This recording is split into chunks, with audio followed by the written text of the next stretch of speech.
तो एक बार फिर से स्वागत है सब मैथिली भाषी के प्रणाम करै छी, नमस्कार करै छी। और आज के फिर आपके चैप्टर नंबर 6 में स्वागत है सब विद्यार्थी के। अहाँ नवका छे चैनल पर तो चैनल के सब्सक्राइब कर लेबे, बेल आइकन दबा ले ताकि हर दिन के वीडियो के नोटिफिकेशन आके भेटा जाए। आ वीडियो को शेयर करते हुए ज़्यादा से ज़्यादा, ठीक है। आज हम चैप्टर नंबर 6 पढ़बै छी। चैप्टर के नाम है दिनेश्वर लाल आनंद। चैप्टर के रचयिता है दिनेश्वर लाल आनंद। चैप्टर के नाम है पर्यावरण। तो चलिए पहले हम दिनेश्वर लाल के जीवनी के बारे में जाने छे कि हिनकर जीवनी में कथी कथी भेले, ओकरा बाद हम अहाँ के पर्यावरण की जानकारी देवे, ठीक है। तो अतः से हम देखे छी कि दिनेश्वर लाल आनंद के जन्म सहरसा जिला में महिला गांव में भेल छलनि। तो कौन जिला में भेले? सहरसा जिला में महिला गांव में भेल छलनि। सितंबर 1936 ईस्वी में। कहिया भेले? 1936 में जन्म भेले। हिनक जन्म भेलिन आ 71 वर्ष आयु में मार्च 2007 में ई देह त्याग कैलिन। यानी 71 वर्ष के आयु में, ठीक है, हिनकर देह त्याग यानी शरीर से प्राण निकल गए, यानी मृत्यु भ गए। 2007 में मृत्यु भेले। हिनक संपूर्ण जीवन संघर्ष में रहल, यानी जीवन का संघर्ष में कठिनाइयों में गुजरा। बीए एमए इस स्वतंत्र छात्र रूप में कल, यानी विद्यार्थी रह करके बीए एमए किया। तकरा बाद पीएचडी भेला, यानी पीएचडी भी किया इन्होंने। और बात कहते कि हिनक कर्म था एवं लगनशीलता परिणाम छल जे बिहार सरकार संयुक्त सचिव सब पद से सेवानिवृत्त भेले। यानी इनकी मेहनत और लगनशीलता को देखकर बिहार सरकार के सचिव पद से निवृत्त हुए। ये जन शिक्षा साधन केंद्र दीपायंत के निषेधक सेहो छल, यानी एक डिपार्ट था जन शिक्षा साधन केंद्र दियापतन निषेधक, यानी उसके निदेशक यानी डायरेक्टर भी रहे। दिनेश्वर लाल आनंद मुख्यतः हिंदी में लिख लीन, ज़्यादातर किस भाषा में? हिंदी में लिखे थे। बालक चुन्नू मुन्नू का यशस्वी संपादक रूप में हिनक ख्याति मिले, यानी इनकी पहचान जो बनी वो बालक और नाम चुन्नू मुन्नू नाम से जो था संपादक था, किताब था, उससे हुआ। बाल साहित्य लगभग 2 दर्जन पोथी, यानी बच्चों के लिए लगभग 2 दर्जन किताब लिखा इन्होंने, है ना। विद्यार्थी बच्चा 2 दर्जन। एकर अतिरिक्त विधापति विषय, यानी इनका ज्यादा जो था वो विधापति विषय ग्रंथ संपादक लेखन में सेहो हिनक रुचि छल। विधापति जो बिहार के पहले लेखक थे हिंदी समाचार के, उनमें ज्यादा रुचि था। विधापति पदावली व्याख्यात रूप में हिनक उल्लेखनीय योगदान अच्छे, यानी विद्यापति के रूप में इनका योगदान बहुत बड़ा है। डॉक्टर आनंद पर्यावरण, अब ये कह रहा है कि डॉक्टर आनंद पर्यावरण विशेषज्ञ रूप में सेहो जानल जाए छथि, यानी ये डॉक्टर आनंद के बारे में जो हम पढ़े, ये पर्यावरण के विशेषज्ञ स्पेशलिस्ट थे। वन नामक हिनक पद रचना, यानी वन के नाम से इनकी एक पद रचना बालोपयोगी साहित्य में बेसी चर्चित, बच्चों के लिए बहुत उपयोगी था ये। फिर कह रहा प्रस्तुत निबंध में पर्यावरण स्थिति और समस्या तथा ओकर सुधारक उपाय एवं आवश्यकता प्रसंग हिनक कथ्य विचरण अच्छे, यानी कि पर्यावरण को सुधारने का इनकी ज़रूरत क्या क्या है और इसकी समस्या क्या क्या, इन सब के विचार में जो चैप्टर पर्यावरण है उसमें दिया गया। तो चलिए हम अब आगे चैप्टर पर्यावरण पढ़ते हैं। चलिए तो चैप्टर पढ़े छे पर्यावरण, ठीक है। तो पर्यावरण में की देने छे देखे छी, मनुष्य हो या पशु, गाछ वृक्ष हो या घास पात, सब में जीव होई छे, यानी कोई भी चीज़ है संसार में सबके पास जीव है, यानी जीवन है। जीवनी शक्ति होई छे, यही जीवनी शक्ति सुरक्षा हेतु एक प्रकार वातावरण आवश्यकता होइ छे। आई जीवन केला होइ छे कि लोगों के सुरक्षा हेतु होइ छे या ओकरे पर्यावरण कहल जाए छे। तो यानी जीवन में जो हम चारों तरफ जीते हैं, हमारा पर्यावरण पेड़ पौधा, ये हमारी ज़रूरतें हैं और इन्हीं ज़रूरतों को हम पर्यावरण कहते हैं। पर्यावरण महत्व अनादि काल से छे, पर्यावरण लंबे समय से पर्यावरण है। वेद में कामना कैल गेल छे मधुवता रित्यायते, यानी वेद में कहा गया है कि मधुवता रित्यायते मधुरवंती सिंधुवद, है ना। वनस्पति मधुरवात, बसात पानी तथा वनस्पति प्राकृतिक, ये तीनों वस्तु प्रत्येक जीव लेल जरूरी छे, यानी हवा पानी, ये जो है 3 चीज, पानी और तना, ये जो है सब जीवित के लिए इम्पोर्टेंट है। ये तीनों पर्यावरण अंग थी के, तीनों स्वच्छता प्रत्येक प्राणी अस्तित्व रक्षा का अनिवार्य आधार थी के, यानी इस संसार में जितने भी जीवित चीज़ है सबको जीने के लिए आप पानी पेड़ पौधा वृक्ष ये सब की आवश्यकता बहुत जरूरी है। कह रहा प्रत्येक जीवन जंतु लेल सबसे आवश्यक वस्तु छे वायु, सबसे जरूरी क्या है? हवा है, बिना ऑक्सीजन के हम जी ही नहीं सकते। वायु बिना क्यों जीवित नहीं रह सके छे, बिना हवा के कोनो नहीं जी सके छे। तो वायु की स्वच्छता पर ध्यान दे प्रवासक छे, तो हमें हवा को साफ सुथरा रखना चाहिए। हमार पुरखा लेकिन यही बात पर विशेष ध्यान दे चला, हमारे जो पूर्वज थे वो हवा को शुद्ध रखने पर ज्यादा ध्यान देते थे। वातावरण के स्वच्छ रखबाक हेतु घर घर में हमरा करबाक परिपाटी छल, यानी क्या कहता रहा है कि घर में होम करवा के, यानी कि घर घर में हमें काम करना होगा, होम में ओहन वस्तु सब जराओल जाए छे कि जहिन से वातावरण शुद्ध हो, यानी हमें ऐसे वस्तु को जलाना चाहिए जिससे हमारा वातावरण शुद्ध रहता है। किंतु पहले लोगक संख्या कम चले, पहले लोगों की संख्या कम थी, कल कारखाना स्कूटर कार से वायुमंडल प्रदूषित नहीं हो चले, पहले उतनी गाड़ी नहीं थी, उतनी संख्या नहीं थी जो वातावरण प्रदूषित होगा, फैक्ट्री नहीं था। आज के युग में वायुमंडल के प्रदूषण मुक्त रखब जतबे आवश्यक अच्छे से ततबे कठिन, यानी आज वातावरण को दूषित बचाना है, शुद्ध रखना उतना ही मुश्किल है जितना जरूरी है उतना मुश्किल भी हो गया है। आज मौसम जने छी के बसात में अनेक प्रकार के गैस मिले छे, अब क्या हो गया वातावरण में बहुत प्रकार के गैस मिल गए, यही में प्रमुख अच्छे ऑक्सीजन, कार्बन डाइऑक्साइड तथा हाइड्रोजन। तो हवा में जो वातावरण में सबसे ज्यादा मुख्य इंपोर्टेंट सबसे ज्यादा कौन है? ऑक्सीजन, कार्बन डाइऑक्साइड तथा नाइट्रोजन की मात्रा ज्यादा है। ऑक्सीजन मनुष्य है तो आवश्यक अच्छे, और कार्बन डाइऑक्साइड गाछ वृक्ष ला। मनुष्य जो होता है वो ऑक्सीजन लेता है और पेड़ पौधों के लिए कार्बन डाइऑक्साइड होता है। मनुष्य सांस द्वारा वायु अपना भीतर ल जाए छे, मनुष्य जो होता है वो सांस से हवा लेता है और फेफड़ों में जाकर वायु हृदय लिध्रों को साफ करे छे, और फेफड़ा में जो जाता है तो फेफड़ा को साफ करता है, ओकरा विकार मुक्त करे छे, यानी समस्याओं को जो फेफड़ा में होता है ना वो ऑक्सीजन खत्म करता है इन सब चीजों को। विकृत वायु प्रश्वास द्वारा बाहर निकले जाए छे, मुदा सब नहीं निकल पवे छे। पूरा वातावरण जो गंदगी हमारे फेफड़े में होती है वो नहीं निकलती है, लेकिन थोड़ा बहुत तो निकल जाता है।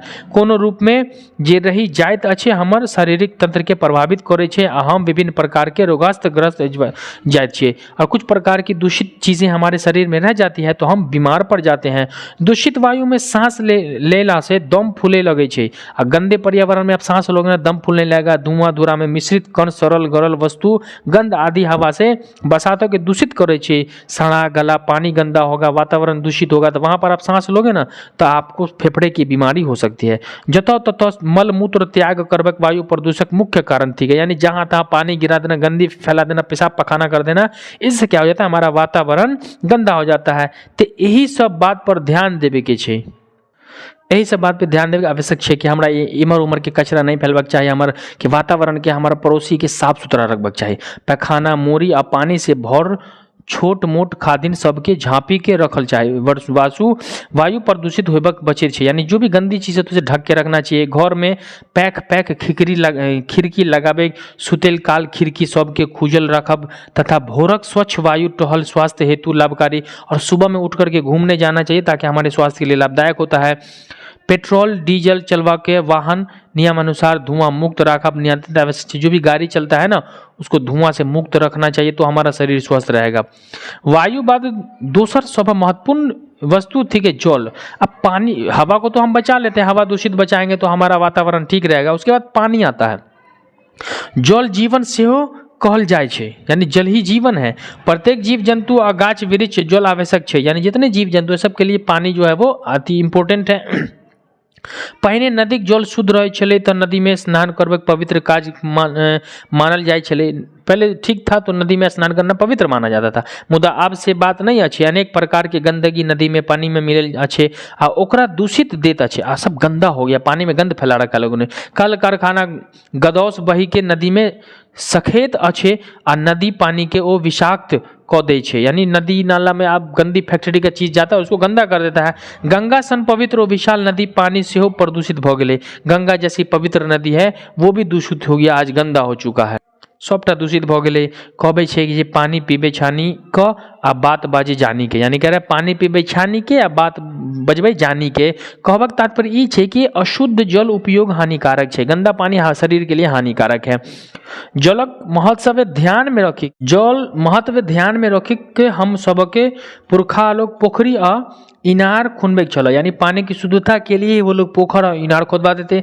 पोखरी इनार खुनायबक प्रतिष्ठा कार्य बुझल जाए छे, यानी पोखर खनाने का काम समझ में आता है। मिथिला में कतेक राजा तेहन तेहन पोखरी खुनले छे, जही कर्णम हुनका लोकनिक नाम आय धरे लोग लेत छे। पोखर इतना राजा जितने थे बिहार में वो मिथिलांचल में पोखर खाना है, लोग आज इसलिए उसका नाम लेते हैं। रजोखरी पोखरी नामी अच्छे मिथिलांचल नदी मात्रक प्रदेश थी के यही ठमा जलाशय प्रचुरता अच्छे, यानी पानियों की प्रचुरता है वहां पर बहुत ज्यादा मात्रा में। एकर उपयोग गामक लोग करे छे अच्छे। यानी उस समय गांव के लोग किया करते थे, किंतु आइ काल में गामा घर में पोखरी इनार के पानी के उपयोग में आन के लोग छोड़ने जा रहल छै, लेकिन आज वहाँ का पानी लोग छोड़ते जा रहा है। तकर मुख्य कारण यह सब जलाशय दूषित हुए व्यक्ति के आज क्यों हो रहा है, क्योंकि पानी खुला होता है और दूषित हो जाता है। आज कलक पानी बेसी शुद्ध बुझल जाए छै, मुदा कलक जल के सेहो विभिन्न प्रकार के स्वच्छ बना के पीबक आवश्यकता होइ छै। आज पानी शुद्ध मिलता है भले, लेकिन उस पानी को भी शुद्ध बना करके पीना होगा। ताइपई ई जे वायु जहाँ जका जल से ही जीव मात्रक लेल आवश्यक अछि, अतः जलाशय आ जलागारक स्वच्छता पर ध्यान देवे पर्यावरण निर्मलता हेतु अनिवार्य छै। यानी पानी की शुद्धता पर ध्यान देना ही पर्यावरण के लिए अति महत्वपूर्ण है। पर्यावरण स्वच्छ रखबाक लेल सर्वाधिक उपयोगी अच्छे गाछ वृक्ष। पर्यावरण को शुद्ध रखना है, पेड़ पौधा जरूरी है। पहले लोग गाछ वृक्ष जा वनक महत्व खूब जाने छल। पहले लोग पेड़ की महत्वता को जानते थे, तो घर तथा गाम समीप खूब गाछ लगबे छल। एक व्यक्ति लेल 10 गाछ लगभग जरूरी बुझल जाय छले। एक वृक्ष लगा देल से 10 पुत्र होबे के पुण्य होय छलक, आ एक व्यक्ति लेल 10 गाछ लगाबे के आवश्यक छल। यानी एक पेड़ लगाने से 10 पुत्र का पुण्य होता था, एक व्यक्ति को 10 पेड़ लगाना अनिवार्य था। यही प्रकार वृक्षारोपण धार्मिक भावना का संग जोड़ी दिल गेले और वृक्षारोपण एक धार्मिक भावना के साथ जोड़ दिया गया था। हम सब जाने छिए जे मनुष्य ऑक्सीजन लेल अच्छे और कार्बन डाइऑक्साइड छोड़े अछि। यानी मनुष्य ऑक्सीजन लेता है और कार्बन डाइऑक्साइड छोड़ता है, गाछ वृक्ष कार्बन डाइऑक्साइड ले अछि ऑक्सीजन छोड़े छै। यही प्रकार मनुष्य अथवा प्रत्येक जीव जंतु गाछ वृक्ष अन्योनाश्रित संबंध छिके। इसलिए पेड़ पौधे में और मनुष्य में बहुत गहरा संबंध है। यदि वायुमंडल में ऑक्सीजन नहीं रहे तो मनुष्य नहीं रहत, वायुमंडल में ऑक्सीजन नहीं रहेगा तो मनुष्य मर जाएगा। ऑक्सीजन उपस्थिति गाछ वृक्ष स्थिति पर निर्भर करे छै। ऑक्सीजन कहाँ, पेड़ पौधों की उपस्थिति पर ही निर्भर करता है। दुखक बात अच्छे जे एतेक महत्वपूर्ण वस्तुओं लोग समाप्त करने जा रहा है। और दुख की बात यह है कि इतनी महत्वपूर्ण चीज़ों को लोग समाप्त करता जा रहा है, गाछ वृक्ष को, ऑक्सीजन को हटाता जा रहा है। गाछ वृक्ष महत्वपूर्ण मनुष्य जीवन में डेग डेग पर अच्छे, यानी हर स्टेप पर हर कदम पर पेड़ हमारे लिए जरूरी है। चकला बेलनाशक को लॉ करके लाठी भाला धौरी में लकड़ी को उपयोग हो, यानी जो भी चीज़ लकड़ी उपयोग होता है, कुबार खिड़की चौकी संदूक खुरपी हाँसू कुदार हार फालो आदि में लकड़ी के उपयोग हो। संगी संग जरनिक काज में सेहो लकड़ी उपयोग होते हैं। जरना का लाल जराबेला लकड़ी के काज होते, जरला के बाद लकड़ी कोयला के रूप में काज आवे छे, है ना। स्मरण लकड़ियों दिया सलाय काठी बनबैत छे, तो देवदारुक लकड़ियाँ पेंसिलो बने छे लकड़ी के, जंगल, यही सब उपयोगी पुस्तक वस्तु के उपलब्ध करबक चाही। अतिरिक्त सबसे पैघ काज करत अच्छी पर्यावरण स्वच्छ रखबक चाहिए। पर्यावरण हमें स्वस्थ रखना चाहिए, अस्वच्छ रखना चाहिए। क्यों? क्योंकि पर्यावरण ही हमारा जीवन है, हर चीज़ों पर हमें इसकी जरूरत पड़ती है।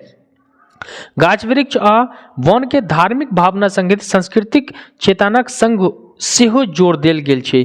गाछ वृक्ष क्या है, एक धार्मिक बंधना से जोड़ दिया गया ताकि लोग अपना धर्म समझ करके पेड़ पौधा लगाएं।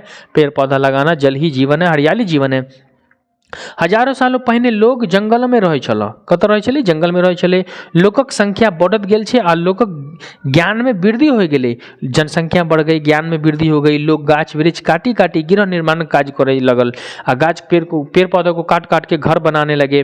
तकरा बाद चास में सेहो ओकर उपयोग कर लगल, उसको बल्ली में तो ये वो डर में काम करने लगे। जंगल किछु भाग यही तरह चास वास में परिणित भ गेले आ जंगल क्या हुआ, इसी तरीके से पूरे में वास हो गया। जंगली लोग जखन किसान बनल तखन देखलो कि जे जंगल प्रभाव वर्षा हो या छे आ ओही से उपजाऊ में वृद्धि हो छे। जंगली लोगों ने क्या देखा कि जहां पर जंगल ज्यादा होगा वर्षा वहां पर ज्यादा होगी और उपजाऊ ज्यादा होने लगा। गाछो ओ सब देव जहां जाकर लगले। एखनहु आज गाछ वृक्ष पूजा करबक सामान्य बाल थी, यानी पूजा करने के लिए भी पेड़ पौधों की जरूरी है। इतबे नहीं, यही तरह गाछ वृक्ष हमार धार्मिक और सांस्कृतिक जीवन अंग बनी गेले। आज पेड़ पौधा क्या हुआ, हमारा धार्मिक और सांस्कृतिक जीवन बन गया है। ओकर महत्वपूर्ण यही रूप में जीवनचर्याक संग एकात्मक देल गेल जे वृक्षारोपण सहजे हो ही रहे। यानी ये हमें ये उपदेश मिल रहा है कि वृक्षारोपण हमेशा चलना चाहिए, हमें पेड़ पौधा रोपते रहना चाहिए। आजुक लोग धार्मिक भावना अथवा सांस्कृतिक चेतना में अवमूल्य भ रहल छै, यानी न धर्म के केकरो ध्यान छै आ न संस्कृति के ध्यान छै, तो गाछ वृक्ष महत्ता फर्क है बुझाए नहीं चाहिए, आवश्यकता छै। लोगों को गाछ वृक्ष की महत्ता समझ ही में नहीं आ रही है। वन महोत्सव यही अतिरिक्त प्रयास देन थी कि वन महोत्सव क्यों होता है, यही संदेश हमें देता है। एतेक धरि निश्चित जे पर्यावरण विशुद्ध रखबाक लेल वायु और जल निर्मलता यदि, यानी कह रहा है कि एते धरि निश्चित जे पर्यावरण विशुद्ध रखबाक लेल वायु और जल निर्भर यदि रहे छै, यानी कि पर्यावरण के विशुद्ध रखबै तो ओहिमे केकर पानी के खराब आ जल हवा के खराब होइ छै, तो पर्यावरण अशुद्ध हो जाइ छै। और कहै छै कि आवश्यक अछि ताहि लेल सर्वाधिक आवश्यक कार्य अछि वृक्षारोपण। सबसे जरूरी वृक्षारोपण है, पेड़ नहीं होगा तो हम जीवन जी नहीं सकते। यही पर्यावरण के स्वच्छ रखबाक सहायता पहुँचबे अछि। आजू के औद्योगिक विकास युग में सेहो मनुष्य जीवन यापन सहज सरल भ सके छै। यानी आज ऑक्सीजन के जरिए ऑक्सीजन मिलेगा तो हमें पेड़ लगाना होगा, इससे हमारा जीवन सहज और सरल होगा। हमार सबक कर्तव्य थी कि ये पर्यावरण सुरक्षा पर ध्यान दो। हम लोगों का कर्तव्य है कि हमें पर्यावरण की सुरक्षा पर ध्यान देना चाहिए और यही दिशा में होइत प्रयास सहायक बनी, और इसी दिशा में हमें काम करेंगे हम लोग तो हमारा पर्यावरण जो शुद्ध होगा, जल को शुद्ध रखना है, हवा को शुद्ध रखना है, और क्या करना हमारे अपने वातावरण को तो पेड़ ज़्यादा से ज़्यादा लगाना है। तो आई होप कि सारे बच्चों को ये समझ में आ गया होगा चैप्टर। यहाँ शब्द अर्थ दिया हुआ इसको याद कर लेंगे, ऑब्जेक्टिव जो होगा जो मैंने पढ़ा दिया वहाँ से आप टिक कर लेंगे। मैं इकट्ठे 5-5 चैप्टर का ऑब्जेक्टिव करता जाऊँगा, और वीडियो को ज़्यादा से ज़्यादा शेयर कर देंगे अपने दोस्तों तक। ये नया सेशन शुरू हो गया 24 के लिए, ताकि आपके सारे दोस्तों को मिल जाए। और चैनल पर नए हो तो चैनल को सब्सक्राइब जरूर कर लेंगे और वीडियो को देखते रहेंगे। चलिए मिलते हैं अगले क्लास में नए और लेटेस्ट वीडियो के साथ, तब तक के लिए जय हिंद, वंदे मातरम।